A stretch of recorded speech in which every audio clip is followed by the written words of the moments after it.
nagtataka ba kayo na ngayon nagsalita ang kampo ni Vice President Sara Duterte na ang kanyang pinatulan or na-offend siya sa lahat ng lahat ng mga lumabas kahapon at lahat ng mga tingin niyo importanteng natalakay kahapon.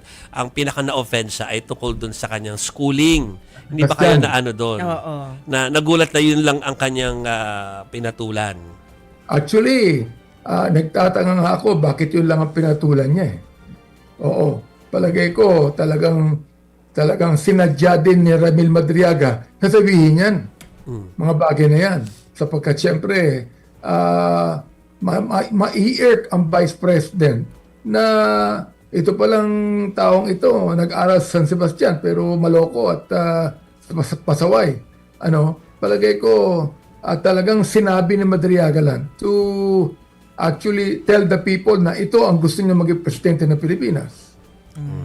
Okay. Sir, pahabol po gaano po ka-importante yun pong sinabi po ninyo na waiver ni Madriaga para sa kanyang bank accounts at isa sa publiko niyo po ba ito?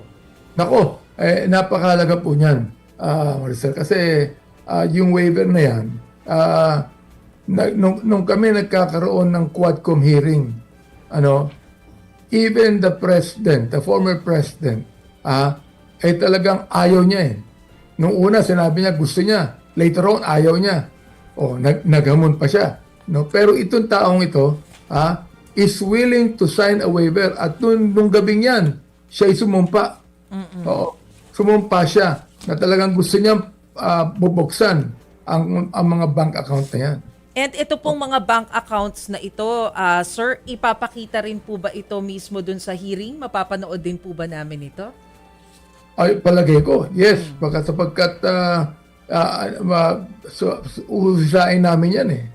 O talagang pag-uusapan natin yan, mga mahalaga yan. Yung mga tinatawag. The thing is, nakakapagtaka din na bakit itong si Mans Carpio nagpunta ng RTC para pigilan ang committee na tingnan ang mga bank accounts.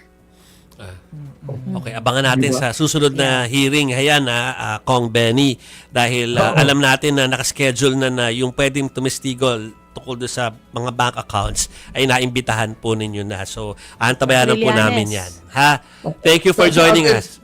Sige po. Sa akin, Joby, maraming dapat na ipaliwanag ang Vice President. Kaya ang pakiusap ko, sana next time, mag-attend si Vice President para marinig din ng taong bayan ang pagsagot niya sa mga aligasyon na yan. Ngayon, kung talagang sinabi ko nga, kung talagang hindi totoo yan, okay lang, no?